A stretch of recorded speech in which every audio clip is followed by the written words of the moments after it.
अपने समय की सबसे बड़ी और सबसे आलीशान पानी की जहाज आरएमएस टाइटैनिक, जिसकी दुर्घटना की कहानी आज भी इतिहास के पन्नों में दर्ज है।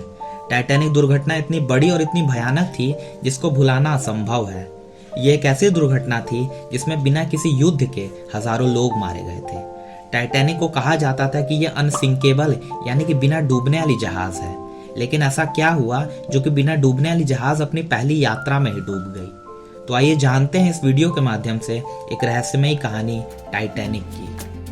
Wednesday, April 10th, 1912, in brilliant sunshine, although the day was cold, the unsinkable pride of the White Star Line left Southampton. The discovery of never-before-seen photographs has led to a new theory about the sinking of the Titanic. Over 1,500 people died in the disaster. The Titanic's secrets have long been submerged underwater. White star line company एक ऐसा पानी का जहाज बनाना चाहती थी जो कि ना ही सिर्फ दुनिया की सबसे बड़ी बल्कि वो दुनिया की सबसे आलीशान और सबसे तेज गति से चलने वाली जहाज हो। इन्हीं सारी बातों को ध्यान में रखते हुए 31 मार्च 1909 को बेलफास्ट आयरलैंड में व्हाइट स्टार लाइन कंपनी ने एक विशालकाय जहाज का निर्माण करना शुरू कर दिया। 3000 मजदूरों और 26 महीनों की कड़ी मेहनत के बाद तैयार हुआ दुनिया का सबसे विशालकाय और सबसे आलीशान पानी का जहाज आरएमएस टाइटैनिक।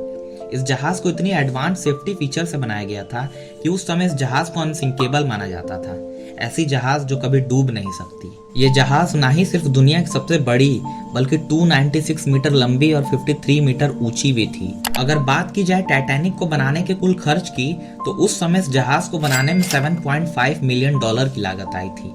अगर इसको इन्फ्लेशन से एडजस्ट किया जाए तो इस समय इस शिप की कीमत $400 मिलियन होगी। अब आप सोचेंगे इतनी ज्यादा कीमत, लेकिन इसमें कोई आश्चर्य होने वाली बात नहीं है, क्योंकि ये जहाज इतनी ज्यादा लग्जरी थी कि इसमें इतनी लागत लगना एक आम सी बात है। उस समय इस जहाज में एक gym, 4 restaurant, 2 barber shop, Turkish bath, heated swimming pool, squash court और भी कई चीजें थी जो इस शिप की शान शौकत को बढ़ाती थी। अगर एक सिंपल वर्ड में कहा जाए तो ये शिप एक चलती फिरती 5 स्टार होटल थी। 10 अप्रैल 1912 को टाइटैनिक अपनी पहली यात्रा पर निकलती है। इस जहाज को 5507 किलोमीटर का सफर तय करना था, जो कि इंग्लैंड के साउथहैम्पटन से न्यूयॉर्क के बीच का था। ये जहाज 2224 पैसेंजर, जिसमें बड़े बड़े एक्टर्स, उद्योगपति और साथ ही साथ 908 क्रू मेंबर्स के साथ ये जहाज अपनी पहली यात्रा पर निकलती है। इस जहाज को चलाया जा रहा था कमांडर एडवर्ड जॉन स्मिथ के द्वारा, और बताया जाता है कि जब टाइटैनिक अपनी पहली यात्रा पर निकल रही थी तो इसको देखने के लिए 1 लाख से ज्यादा लोग बंदरगाह पर आए थे। खैर, अभी तक सब कुछ ठीक ठाक चल रहा था। टाइटैनिक अपनी तेज गति के साथ अपनी मंजिल की ओर बढ़ रही थी, लेकिन ठीक 2 दिन बाद 12 अप्रैल 1912 को टाइटैनिक को अलग अलग जहाज़ों से 6 आइसबर्ग की चेतावनी मिलने लगती है। लेकिन इन सारी चेतावनी को कमांडर स्मिथ नज़रअंदाज करते हुए टाइटैनिक की स्पीड को कम नहीं करते हैं और टाइटैनिक को 40 किलोमीटर पर आवर की स्पीड से चलाते रहते हैं। और ठीक 2 दिन बाद 14 अप्रैल 1912 की रात को क्रूज नेस्ट पर फ्रेडरिक फ्लीट नाम के एक व्यक्ति को बैठाया गया रहता है। अब ये क्रूज नेस्ट क्या होता है? क्रूज नेस्ट शिप की एक ऐसी जगह होती है जहां पर किसी ना किसी को बैठा कर रखा जाता है, ये देखने के लिए कि शिप के आगे कुछ आ तो नहीं रहा है। रात के 11:39 पर फ्रेडरिक फ्लीट देखता है कि शिप के आगे एक बहुत बड़ा आइसबर्ग आ रहा है। ये देखते ही फ्रेडरिक 3 बार घंटी बजाता है, फिर फोन करके ऑफिसर्स को बताता है कि हमारे सामने एक बहुत बड़ा आइसबर्ग आ रहा है, जल्दी से शिप को मोड़ो। लेकिन बहुत देर हो चुकी रहती है।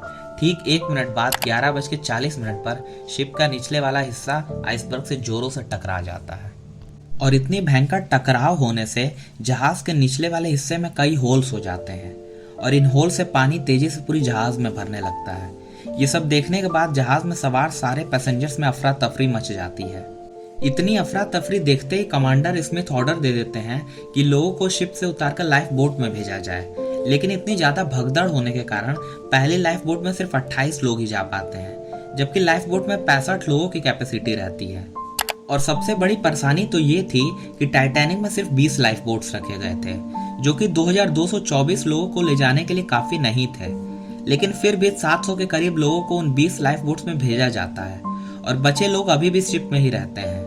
लेकिन 2:20 पर ये कभी ना डूबने वाला जहाज 2 टुकड़ों में होकर नॉर्थ अटलांटिक ओशियन के पानी में डूब जाता है। अब जो 1500 लोग जहाज पर मौजूद थे वो जहाज के डूबने के बाद अपने आप को बचाने के लिए पानी में तैरने लगते हैं, लेकिन पानी का टेम्परेचर -2 डिग्री सेल्सियस होने के कारण वो अधिक समय तक अपने आप को नहीं बचा पाते हैं और बताया जाता है कि जब टाइटैनिक डूब रहा था तब उसको बचाने के लिए आरएमएस कारपेथिया नाम का एक जहाज आ रहा था, लेकिन वो 3:30 पर उस जगह पर पहुंचता है जहां पर यह हादसा हुआ रहता है, जो कि बहुत देर हो चुकी रहती है।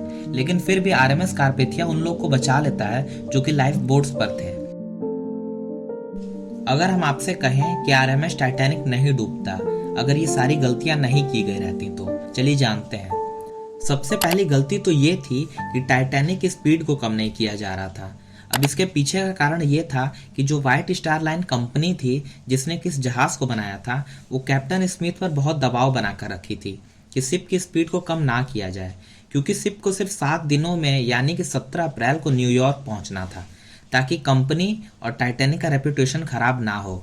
दूसरी और सबसे बड़ी गलती ये थी कि इस जहाज में सिर्फ 20 लाइफ बोट्स रखे गए थे, जबकि 32 लाइफ बोट्स रखने की जहाज में जगह थी, और पूरी जहाज में लगभग 2224 पैसेंजर थे और एक लाइफ बोट की कैपेसिटी 65 लोगों की थी।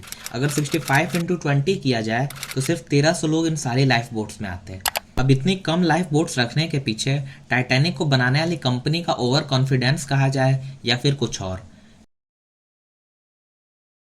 1 सितंबर 1985 यानी कि 70 सालों बाद जाके इस जहाज के रेकेज यानी कि मलबे मिले हैं, जो कि कुछ इस तरह से दिखते हैं, और साइंटिस्ट का मानना है कि टाइटैनिक का अस्तित्व 2030 तक नॉर्थ अटलांटिक ओशियन से पूरी तरह से खत्म हो जाएगा।